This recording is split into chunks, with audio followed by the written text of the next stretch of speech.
নমস্কার বন্ধুরা, আমি শাশুড়ির রান্নাঘর থেকে এসেছি। আজকে তেল পটল রান্না করে আপনাদেরকে দেখাবো। আমি অনেকগুলো পটল নিয়েছি, খোসা ছাড়িয়ে একটু মাঝখানে কেটে নিয়েছি। এবার তেলের মধ্যে আমি নুন হলুদ দিয়ে ভেজে নিচ্ছি। আমার ভাজা হয়ে গেছে। এবার টমেটো মিক্স করে নিয়েছি। এবার সর্ষের তেলের মধ্যে কালো সর্ষ, দুটো এলাচ, আদা, কাঁচা লঙ্কা বাটা দিয়ে আমি টমেটো বাটাও দিয়ে দিচ্ছি।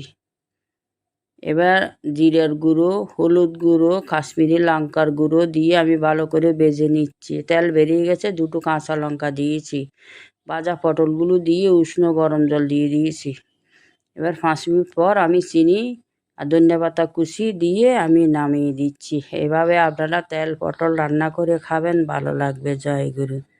আমার শাশুড়ির কাছ থেকে শিখা তেল পটল রান্না।